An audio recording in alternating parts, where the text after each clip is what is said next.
Itoki was an ugly, lonely loser who saw a ninja spying on him in the distance, and was stalked every day by a mysterious ninja girl called Kusetsu. However, Itoki decided to run away from her and began parkouring around town, and when Truck-kun came to claim his next isekai victim, Itoki committed the greatest anime taboo, and backflipped over Truck-kun to escape his wrath. The following morning, Kusetsu was back to tailing him, but when he got to his locker, he found a love letter inside. And for the rest of the day, he continued thinking about the letter until he met the girl. She introduced herself as Satomi, but as Itoki tried introducing himself, she told him that she had always known him and thought he was the coolest guy for back-flipping over a truck, so she asked him to come over because her parents won't be home.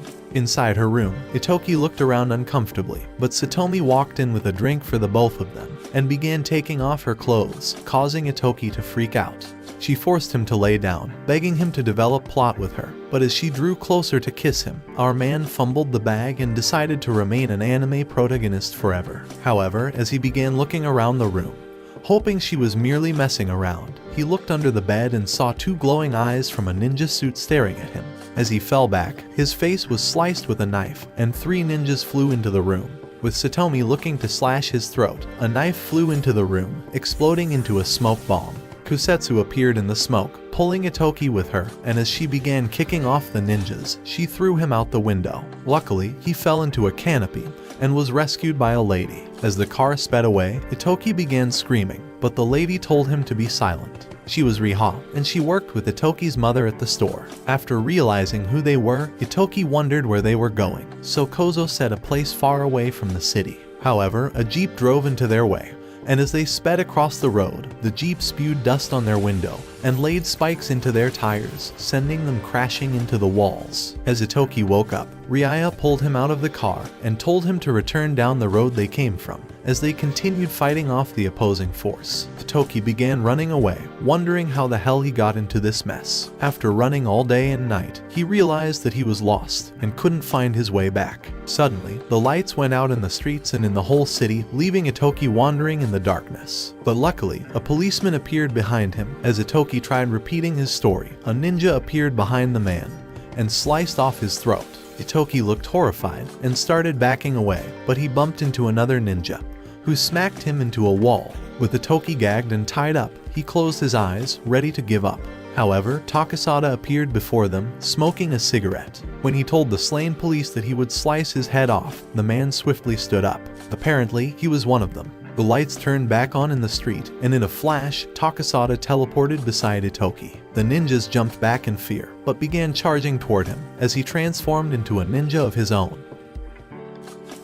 After a few hours, Takasada screamed for Itoki to wake up, and as he did, he began wondering where they were. Takasada told him that they were at their family home. Inside the home, Itoki saw everyone bowing to the ground as his mother walked into the room.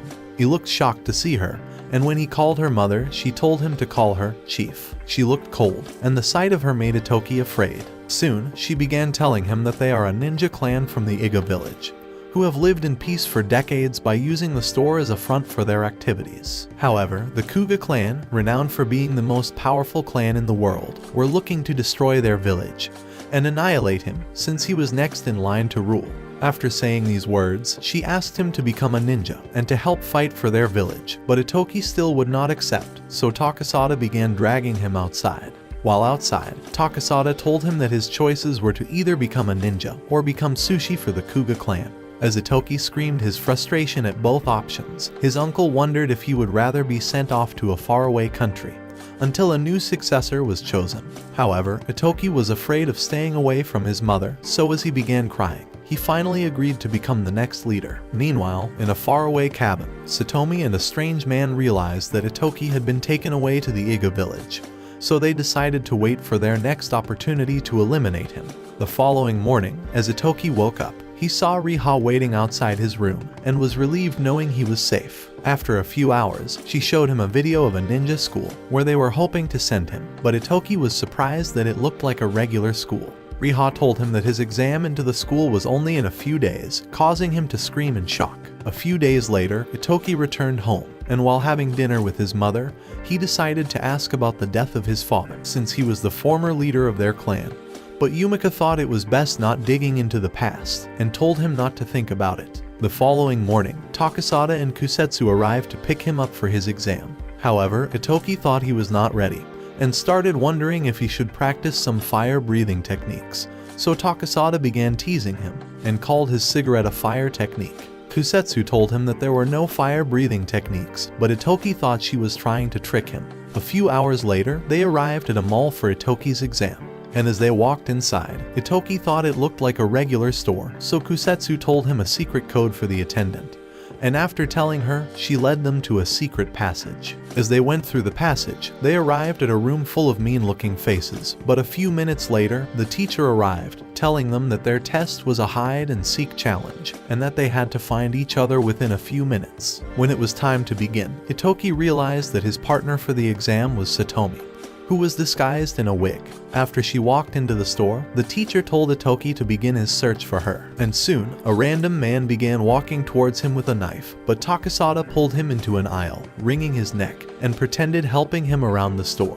While Itoki was afraid that his time was running out, Kusetsu told him that a group of ninjas were trying to kill him, so he suggested running away, but she knew he would fail the exam if he left. As a little girl began walking towards them with a balloon, it burst, with a kunai flying through to Itoki, but Kusetsu blocked it. Satomi smiled, and as Kusetsu looked for her, she became invincible and vanished. Kusetsu told Itoki to be watchful, and began running off to look for her. After a minute, she arrived in a passage and found Satomi waiting for her. As she charged towards her, Kusetsu transformed to a ninja and dodged her attacks, kneeing her ribs and throwing her a kick. Kusetsu went into a new passage, looking for her, but Satomi became visible, flying towards her with a slash. However, two other ninjas jumped into the corridor, trapping her inside and allowing Satomi run off. Meanwhile, Itoki was waiting in fear, and as Satomi began rushing towards him, he sprayed the area and rang the fire alarm, causing everyone to run out. As it began showering, Satomi became visible,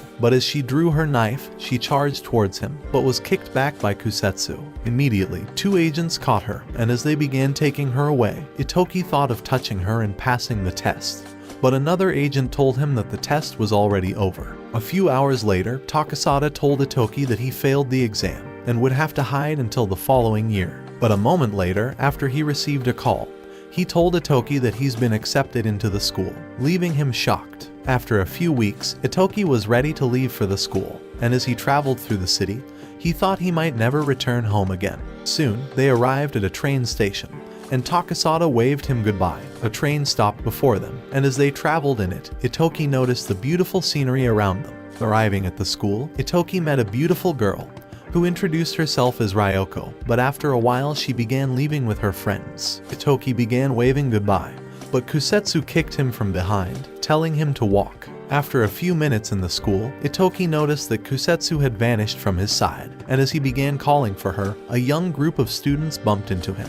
They were about knocking out his tooth when a girl hurried to him, pretending to know him, and pulled him away from the boys. She thought he was a new student, and advised him to avoid the boys like a plague. She introduced herself as Kairi, and asked to be his friend as they shook hands. And after a few more minutes, Kairi met Itoki in class, so he decided to introduce her to Kusetsu. As they tried getting their meal tickets, Kairi moved Itoki's hand to a ninja meal, which turned out to be a little piece of food. Itoki looked across the dining hall and saw the boys he had earlier met, so Kairi told him that they were from the Kuga clan, the same clan that were trying to kill him. Suddenly, one of the boys stood up from the table, wondering if Itoki came to fight. His name was Himura, and as he continued screaming at them, Kairi immediately hurried away. However, another boy told him to be silent. He was Suzaku, and he was the only son of the most powerful member of the Kuga clan. He said that Itoki's family murdered their leader, so he was looking to get his revenge on him.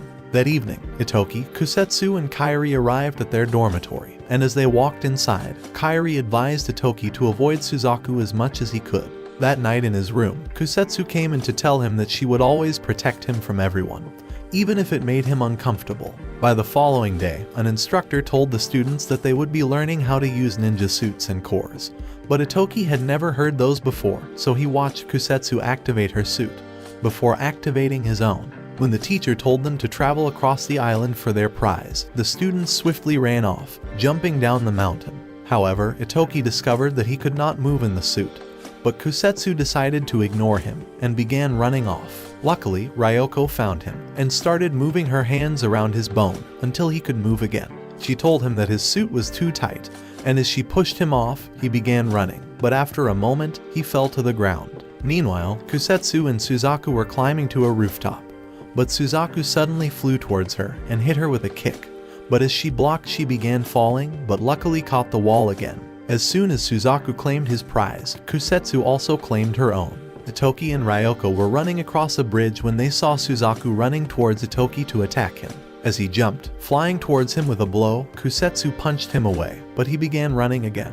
After running across the bridge, Itoki found a broken core and decided to find who it was, but realized that it was Kairi, who was already beaten up and her prize stolen from her, so Itoki decided to help her get it back. As a group of bullies cornered another student, Itoki approached them, demanding for Kairi's prize. When he realized that they were never going to return it, he rushed towards the leader, but he flipped over him, causing Itoki to bump into the wall. The leader knocked Itoki around and nearly destroyed his core, but he swiftly rolled away. Itoki rushed towards him again, and as he grabbed him, the boy pulled his hair and threw him away. He stepped on Itoki's head, ready to squash it, but their master appeared before them and told them to continue their task. Before long, Itoki returned the prize to Kairi as he was able to steal it back before getting thrown away, and as he helped her to the bridge, they found Ryoko returning. Itoki asked her to help Kairi return, and soon hurried to finish his task. However, by the time he arrived, he found the master eating what was left of the prizes. The next day, as Itoki went to get his meal card, a group of bullies threatened to beat him up, but Kusetsu decided to stay by his side for support. As they tried eating, Kairi and Ryoko joined them at the table. A week later in class, the teacher told the students about a test they had to take in proving their abilities as a ninja, but Itoki didn't know what she was talking about.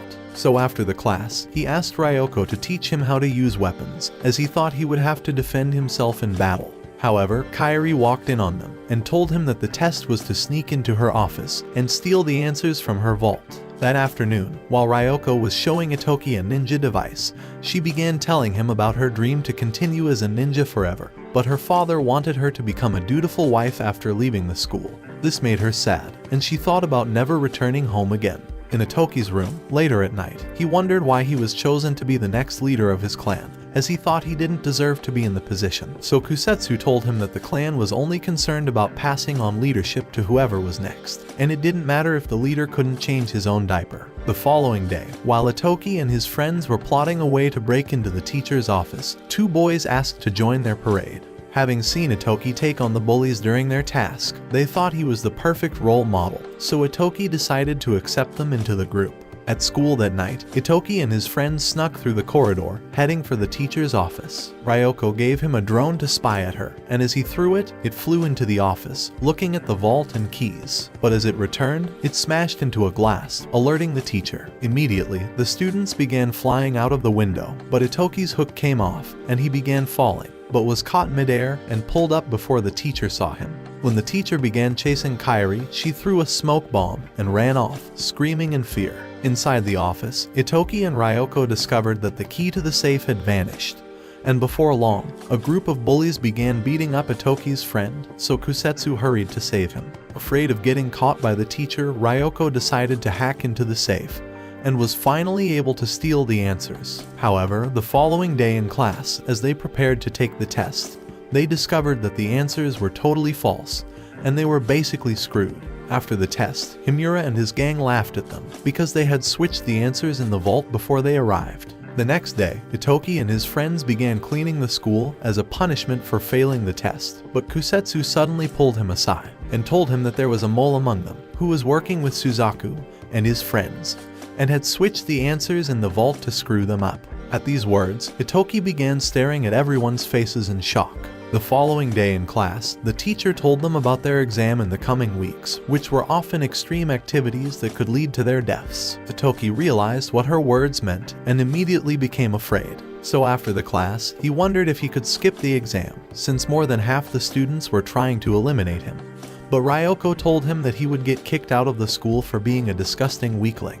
While walking through the corridor, Itoki and Kusetsu came across Suzaku, who promised to kill him in the exam, but they merely stared at him as he walked away. In the dormitory that night, when his friends decided to create a plan for their exam, Itoki told them that he was going to bed. With a spy in their midst, all their plans would basically go up in smoke. However, as Itoki and Kusetsu began to leave, Kairi hurried to him and gave him a special mask that would change his face whenever he wanted. She thought he would need it in the exam and forced it into his hand even after he declined it. When Itoki and Kusetsu came into his room, she told him that she would annihilate Suzaku during the exam. But Itoki was worried that it would be too dangerous for her. However, when she looked determined to carry out her duty, reminding him that she was his protector, he swiftly left the room. That night, while walking through the street, Itoki came across the master and was invited for tea. As they drank on a rooftop, the master began telling him about his father. He had met him several years ago and thought Itoki was just like him. However, Itoki was in no mood for a conversation, so he thanked him for the tea and left. The following day, while Itoki was looking for Kusetsu, she jumped out of the tree before him and told him to steal the core from her suit. As he lunged at her, she dodged him, but he lunged again and got smacked to the ground. Kusetsu thought he had no skill and dared him to steal the core from her since he was too much of a beta to take it. So he started running away, as Kusetsu had instructed him to do. After their practice, Kusetsu showed Itoki a map, explaining their plans for the exam and drawing a circle around it. When she was done, she squeezed the paper and threw it in the trash before pulling him outside. When the day arrived, the students waited in old abandoned buildings until a great sound went off, signaling the start of the exam. Kusetsu began running out, and soon, a group of Kuga ninjas arrived, looking for Itoki. They kicked the door in, but as they rushed inside, they were hit by a powerful gas and began to pass out. Itoki and Kusetsu had set the trap, and were pleased that their plans were falling into place. With only one survivor left, Itoki confronted him, and realized that he was the spy in their group, who had led them here through the map Kusetsu threw out. However, he soon began apologizing, but now, he wasn't sure what to do, as he was beginning to feel sorry for him. After a few minutes, Himari arrived, looking for Itoki, but the boy tried sneaking up on him. As he lunged for his hand, he missed and was elbowed to the ground, narrowly dodging getting stabbed. When he stood up, the mask on his face cracked, revealing he was Itoki, disguised as the boy. However, Himura began smiling, and as he took off his own mask, he revealed he was Suzaku all along. Meanwhile, Kusetsu found Suzaku alone by himself, but he also began taking off his mask and revealed he was Himura. Apparently, they had switched places while pretending to be each other and were hoping to keep Kusetsu away from Suzaku. Kuga ninjas attacked her, but she kicked and blocked them away before drawing power from her core and slashing them off. Himura realized that they couldn't beat her, so he detonated a bomb, blowing up everyone. At the same time, Itoki was running from Suzaku when he was kicked to the floor and flung backwards. As Itoki threw a kunai at him, he caught it and nailed him in the leg, wounding him. He pulled him up and punched his face, but he began running again. So Suzaku ran after him, hungry for revenge, and narrowly missed stabbing him, as Itoki fell through the trees and continued running. Before long, he was kicked to the ground, and a kunai was thrown in his back, before the deranged youth drew his knife and flew to stab him. But he missed as Itoki rolled away, determined to leave. He thought his death would awaken more desire for revenge, and soon began running again. However, the nutcase was certain that killing Itoki would bring him some weird peace, and his blood would make for some good stew, so he ran after him. Itoki was breathless as he ran, afraid and drained, but as Suzaku jumped on him, he created smoke and vanished. Drones began flying towards him, but he blocked them all. However, Itoki took advantage of his distraction and swiftly slashed his core. With his suit having lost its power, Suzaku realized that it was too late for him to fight back. But Itoki had no thought of killing him, and as a blaring sound went off, announcing the end of the exam, Itoki passed out on the ground. Several days later, he woke up in a hospital, with his friends all staring at him, happy to see him alive. But Kusetsu immediately passed out from exhaustion, having waited at his bed all day and night. A few weeks later, they visited Itoki's family home for the holiday, and Itoki showed Ryoko and Kairi to a room where they could stay. However, as soon as he left, Kairi began snooping around the house, looking to find their secret weapons, before summoning a little bird. A moment later, the bird arrived in Suzaku's home, revealing a secret message from Kairi about Itoki's home. Meanwhile, Itoki and his family arrived in a hospital to see Riha's husband, who had been unconscious for several years after an accident. He had worked for Itoki's mother as a ninja in their clan, and she felt responsible for his current state. That evening, Itoki and his mother cleared a gravesite. This was where his father was buried, and they came here every year in honor of his memory.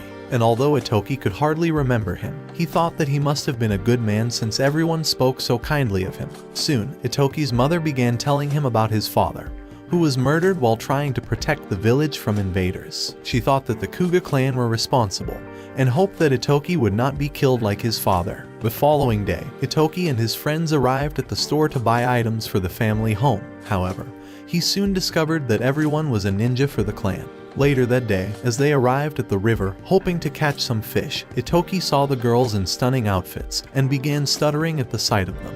Kusetsu walked into the water, and as she spotted a fish, she threw it right into Itoki's bucket.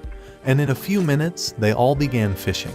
While fishing, Kairi began telling Itoki about her clan, and that they were considered irrelevant by other clans, since there were only a few of them left, and without a village of their own. When Itoki noticed that she was beginning to look sad, he encouraged her to feel happy about herself. After all, he wasn't half the ninja she was. Soon, they all arrived at the family home with their buckets filled up, and as they moved around with food, preparing for a feast, Takasada appeared behind Itoki. He had been away for some time, and was happy to return home again. And since it was Itoki's first time at the feast, he decided to tell him how it started. After his father died, his mother had made the hard decision of becoming the clan's new leader. Her decision saved the village from breaking apart, and now everyone loved her and would die for her in battle. He hoped Itoki would learn from her and make babies with Kusetsu. That evening, as they enjoyed the feast, Takasada began singing, having drunk too much, so Kusetsu smacked his head, putting him straight to sleep. Itoki and Yumika began to leave the room for a conversation elsewhere, so Kairi decided to eavesdrop on them.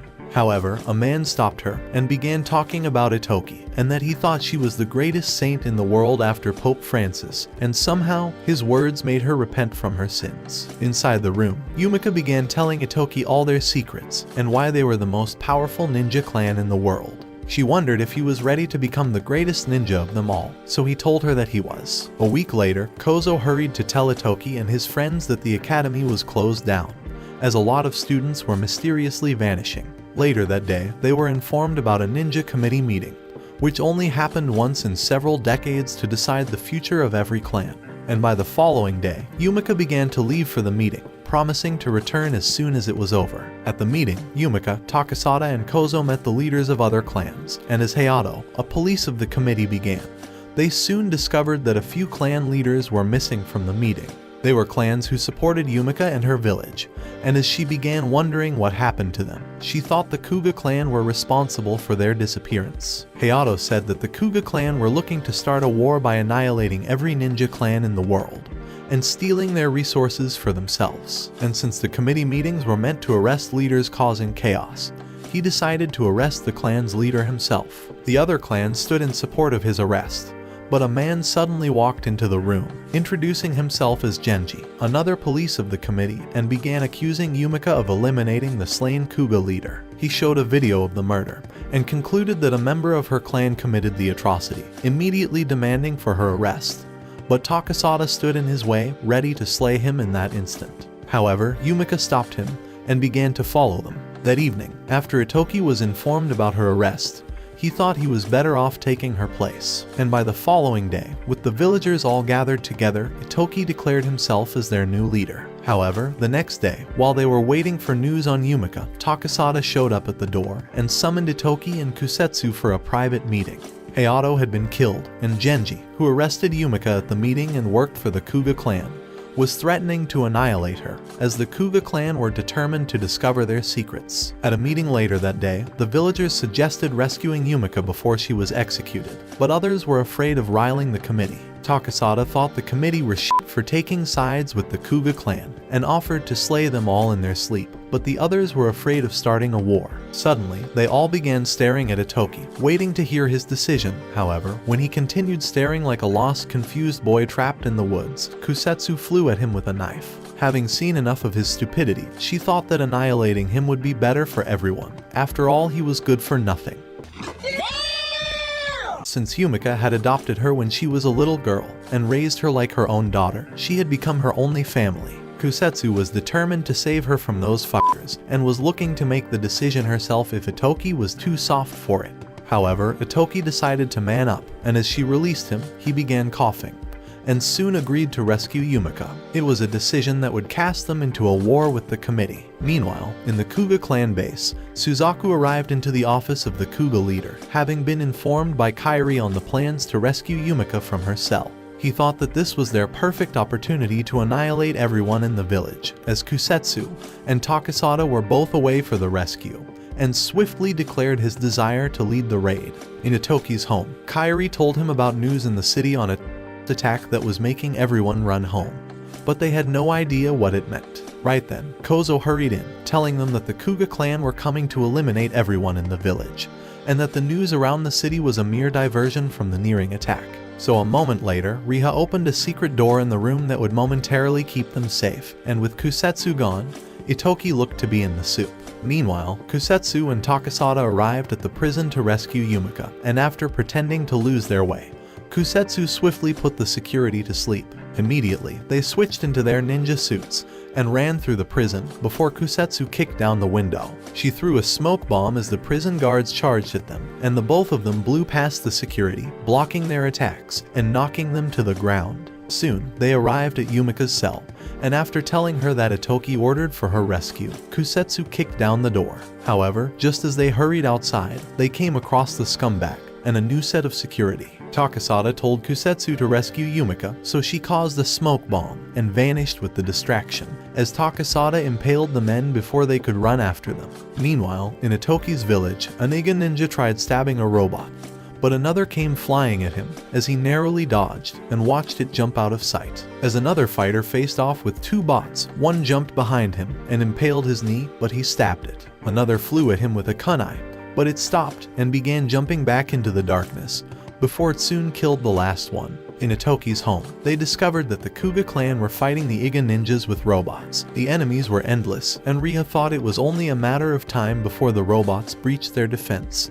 and found their way inside. Itoki suggested withdrawing everyone into the family home, but Riha thought that would be shooting themselves in the foot. As they began wondering why the robots weren't attacking with all their forces, Kairi asked to see one of the robots. A moment later, soon laid a robot on the floor before them, and Ryoko began unscrewing it. When she was done, she discovered that the bots were running on low battery and could only function for half an hour. Itoki realized that blowing up the fucking chargers was the only way to win the battle. As soon as Riha picked up the location for the chargers, he decided to take the risk of destroying them. Ryoko decided to follow him since her father created the robots. Kairi, however, told them that she wasn't going with them since she had to play spy for Suzaku. Meanwhile, at the prison, Takasada had slain all the security and was looking to slay Genji. But another team of the committee arrived, led by a new official, Shioni. She had worked with Hayato before his murder and discovered that Genji slayed him. She commanded her team to arrest him, but as two of the men flew at him, he caught their hands midair, determined not to get caught. However, Takasada grabbed him from behind and put his ass to sleep before walking away. At the same time, Kusetsu and Yumika arrived on a mountain and discovered that the village was under attack by the Kuga clan. When Kusetsu thought that they were better off staying away, Yumika told her that she wished to fight for the village. Meanwhile, inside the village, Itoki and Ryoko found the chargers, and Itoki suggested blowing them up in that instant. With the majority of the Kuga forces away at the moment, he thought that this was their only chance at destroying these sons of bitches, so Ryoko gave him the bombs she made that were sure to blow everything up to smithereens. They thought about putting the bombs on the chargers, but now wondered how they would get close enough before getting spotted. So Ryoko decided to show him a bomb that would shut down the robots for a few seconds. When they were ready, Itoki rushed out of the bush towards the machines, and Ryoko threw up the bomb, causing the bots to freeze in that instant. Before long, Itoki was kicked back by Suzaku, who was looking to destroy him like in the exam. Immediately, Itoki threw a disc into the air and Ryoko took Suzaku down as he began running again, looking to put the bomb on the charger. However, the robots all came alive and caught him immediately along with Ryoko. One machine took the bomb from him and suddenly began running towards the charger, but Himura ran after him, and as he tackled him to the ground, he discovered that the bomb was already on it. Utilizing his chance, Itoki directed the disc, smashing into the bomb and blowing up everything in its path. A moment later, Ryoko helped Itoki to his feet, and as they tried leaving, he returned to the person lying on the ground. And as her mask broke, they discovered that she was Kairi. She had pretended to be a bot, and helped getting the bomb on the charger as her way of helping them for her betrayal. As the bots began coming alive, Itoki carried Kairi in his arms and began running off. In Itoki's home, Yumika and Kusetsu arrived, happy to see everyone safe. But suddenly, Kusetsu began moving around and screaming like she was in a terrible pain. Before long, she held a kunai to Yumika's throat, threatening to kill her and demanding to know where their secret core was hidden.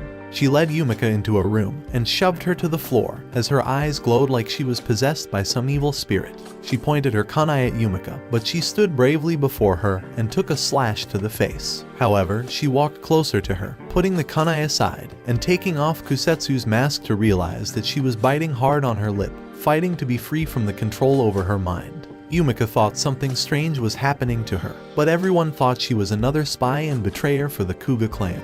As Yumika held her close, Kusetsu began screaming again, fighting to regain control over her mind, and trying to call her mother. Suddenly, she fell, and Yumika hurried to her, but as she tried waking her up, Kusetsu stabbed her with the kunai, and killed her on the spot. Itoki and his friends arrived, and as he ran through the house, screaming for his mother, he found her lying on the floor, and hurried to her, but was too late. Immediately, Kozo took down Kusetsu, wondering why she killed Yumika, but the girl couldn't answer as she didn't know what came over her. Soon, Takasada ran in, shocked to find Yumika dead, and as he watched Itoki cry over his mother, he thought his worst fear had come to pass. The next day, Riha told Itoki that he must take on the full responsibility of being the clan's leader. With Yumika dead, the village were waiting for his decision on their war with the Kuga clan.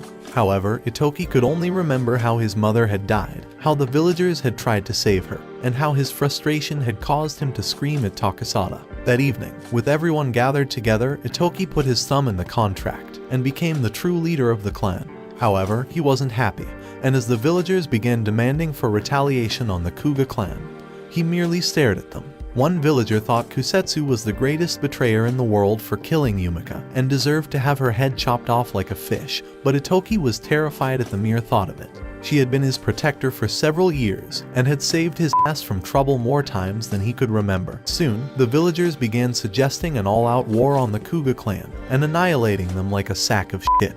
But Itoki was too chicken to decide, so he asked for another meeting after his mother was buried. A few days later, Ryoko and Kairi told him that they were returning home, but as Itoki thought of not seeing them again, he knew that he would be very lonely. The following day, as they were leaving, Ryoko told him to protect Kusetsu, as she was convinced that some weird experiment took place in her mind. However, Itoki wasn't certain that he could save her from her fate. As they left, Takasada summoned Itoki inside and led him into a separate house where he found Kusetsu tied up. Takasada told him that she had been trying to annihilate herself since she regained control of her mind. He decided to ask her what she remembered, but even she couldn't remember anything that happened. She had heard a terrible noise inside her head that caused her to lose control, but she thought it was a dream. As she began crying, she asked Itoki to eliminate her, but Takasada told her that she was important to them. Soon, he began telling her that her father was the leader of the Kuga clan, and that she was hypnotized when she was a little girl, before getting abandoned on the street. The Kuga leader had hoped to spy on the Iga village by having Yumika adopt her, and had waited for several years before killing her. Kusetsu wondered why she wasn't kicked out all those years ago, so Takasada told her that Yumika loved her as her own daughter. At these words, Kusetsu began crying and blamed herself for Yumika's death, but Takasada thought that someone else may have snuck into the room and murdered her. And as she continued crying, Itoki held her close to him. A few days later, the villagers attended Yumika's burial, and later that night, Itoki was alone as he continued staring at her photograph. Soon, Suzaku appeared behind him and began walking to her shrine. As he paid his last respects, he wondered if Itoki finally understood his grief. And as he began walking away, he called him a chicken, so Itoki punched his face. But he lunged at him, and they crashed through the window. Itoki wondered why he had a crazy obsession for revenge, since even he wasn't desiring revenge for his mother's death. But Suzaku only cared to see their village crumble to dust, and swiftly pushed him off, telling him that his bitter and rotten soul was beyond redemption. The next day, the villagers told Itoki about a letter from the Kuga clan, who were demanding for their secret core. They wanted Itoki to grant their request for war, but he still wouldn't, and asked for a few more days to consider his decision. That night, he returned to his mother's shrine, sad and confused, wondering if he was the person for the job, as he was caught between the difficult choice of protecting the village and sending them off to war. After a few days, Itoki arrived for another meeting with the clan, and informed them that he would be passing their secret core to the Kuga clan, and would demand for half their resources in return. However, the villagers thought that he had lost his f***ing mind and needed a long nap. But Itoki told them that his decision was the only way to protect the village and the people, and was looking to stick with it.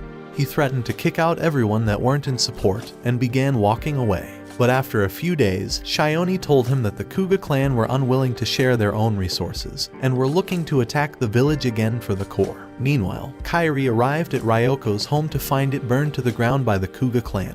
Both their villages had been incinerated, and Kairi had nowhere else to go. Inside the home, she found Ryoko, who was working on a bomb to blow up the f***ing Kuga clan. But Kairi thought that she was better off settling down and finding a husband.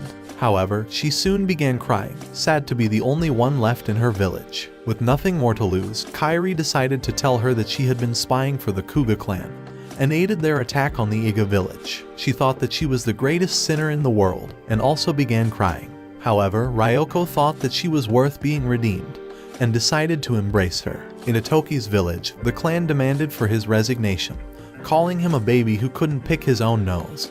But he was determined to be the alpha male and called his position his birthright. That night, the clan gathered outside, ready to abduct Itoki and forcefully kick him out. But while they were waiting for Kozo's orders, Ria began running towards Itoki's room and soon realized that it was empty. As she started reading the paper on his desk, Kozo entered the room, wondering why she left her position outside. And in that moment, he realized that she killed Yumika and intended to end Itoki as well. Immediately, she tried slashing at him, but he blocked and smacked her in the face. Itoki had earlier told him about a spy in their clan who had murdered Yumika and wanted Kusetsu taking responsibility for her murder. So in an attempt to discover the spy, he had decided to play the role of a rogue king. Kozo began wondering why Ria had decided to betray her own village, so she told him that the Kuga leader had promised to awaken her husband with a great sorcery, and immediately ended herself. At the same time, Itoki, Kusetsu, and Takasada began walking to the Kuga base. Since the Kuga clan were heading to destroy their own village, they hoped to destroy theirs in return.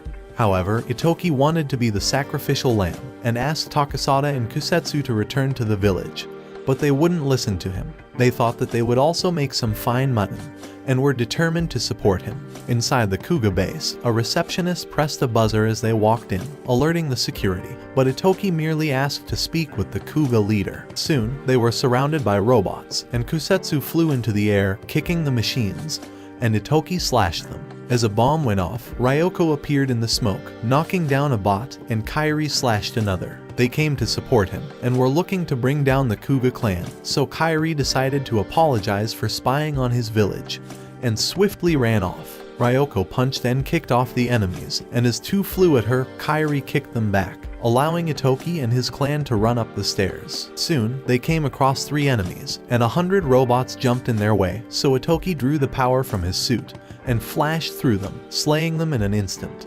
However, he fell from exhaustion as the core burned up his strength. Immediately, the Kuga clan fired ropes at him, but Takasada got in the way, causing Kusetsu to create smoke and rescue him. Swiftly, Takasada pulled them towards him and knocked them off before running through the smoke. As Itoki and Kusetsu walked towards the office, they found Himura and a man waiting for them. Kusetsu decided to fight them herself, but Suzaku appeared behind them with a flame, and as he burned the ground, the flames formed a wall, allowing Itoki and Kusetsu to run off. Soon, they met the Kuga leader, Kidu, and Itoki asked him to stay off their property in exchange for his core, but he thought that wasn't enough. He wanted the entire world to himself, and desired to see all ninja villages burned to ashes. Since Itoki had no intents of killing him, he suggested waiting for his backup forces to arrive. However, Itoki began wondering why he caused his mom to be murdered, so Kidu told him that he was the George of the jungle, and chose whoever lived and died. These words made Itoki furious, and as his core began to glow, he tried drawing his sword, but Kusetsu stopped him, realizing that Kidu was looking to tempt him into attacking. So as they began to leave, Kidu activated his core and shot at them, but Kusetsu blocked it, and was blown away. Kidu continued shooting at Itoki, but he ran, dodging the blasts, and got smacked to the ground. Itoki rushed at him, slashing his sword, but the old man punched him away and blasted a hole in the wall. He thought Itoki was a baby that needed to get his diaper changed, but Itoki told him that he was a grown-ass man, who was fit to have babies of his own. As he charged at him again, the man drew his gun, but Kusetsu caught him, allowing Itoki to slash his breastplate. But he was unscathed and punched her away as he blocked Itoki's sword and knocked him back. They rushed at each other, attacking with continued punches and pushing with their fists in a show of power. As Itoki overpowered him, he hit him with a powerful blow to the side and another to the head, sending him into the wall. Itoki told him to repent from his sins and to eat Big Mac every day, but Kidu thought chicken nuggets tasted better. So as they started leaving, he decided to seal the debate by ending him with a bullet. But Takasada stabbed him in the heart. However, Shioni ran in at that moment, hoping to arrest the Kuga leader, but found him dead. So Takasada bid Kusetsu and Itoki goodbye, realizing that he would become the most wanted man in the ninja world, and flew off. After a moment, Itoki and Kusetsu began returning to the village, wondering what the future would look like for them, and if he could finally stick his little shuriken in her ninja axe. Watch this next video. Till next time, my fellow legendary plot masters.